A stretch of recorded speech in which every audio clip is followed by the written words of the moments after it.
Désormais, les plages ne seront plus des cimetières. Du moins, c'est le vœu du président de la République. Le chef de l'État, en tournée dans le nord du pays, a pris la décision de fermer toutes les plages interdites de baignade de Dakar lors du Conseil des ministres décentralisé à Matam. Cette décision du président de la République fait suite au drame qui s'est passé quelques jours plus tôt à la plage de Malika où une dizaine de jeunes ont perdu la vie par noyade. C'est dans l'après-midi du lundi 14 juin que se sont déroulés les faits malheureux. Les corps sans vie de 5 jeunes ont été retrouvés sur la plage de Malika. Les pompiers arrivés sur les lieux ont pu secourir 4 autres jeunes qui étaient au bord de la noyade. Au total, le bilan s'élève à 7 morts et 5 rescapés après que 2 autres corps aient été retrouvés quelques kilomètres plus loin. Le lendemain de ce drame, le maire de la commune s'est exprimé à ce propos. Déplorant les décès malheureux et présentant ses condoléances aux familles éplorées, l'édile a reconnu que les responsabilités étaient partagées dans cet accident. Il a déploré l'incapacité de sa commune à interdire la plage reconnue dangereuse de Malika.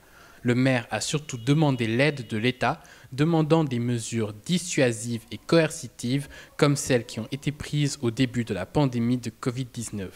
Les gendarmes à cheval surveillant les plages qui étaient fermées étaient des mesures efficaces qui auraient pu, selon le maire, empêcher cette récente tragédie. Dans ces mots, Mortala Gadjaga a donc appelé à l'aide le gouvernement afin de protéger la vie des Sénégalais des eaux dangereuses.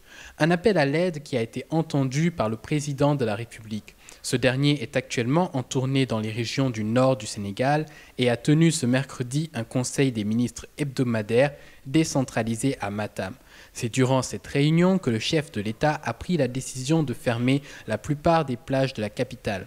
Jugées trop dangereuses, les baignades sont désormais interdites dans les plages les plus fréquentées du pays. Le président a demandé à son ministre de l'Intérieur de prendre acte de cette décision afin d'appliquer des mesures immédiates. La décision a pour but de réduire le nombre de jeunes qui perdent la vie à la mer en cette période de chaleur. Un acte noble mais qui pose des questions sur l'exécution. Quelles seront les mesures prises? Seront-elles efficaces? Qu'en est-il des travailleurs et commerçants qui dépendent de la plage? Toutes ces questions qui convergent vers un seul souhait, celui de ne pas laisser d'autres enfants du pays être arrachés par les vagues mortelles.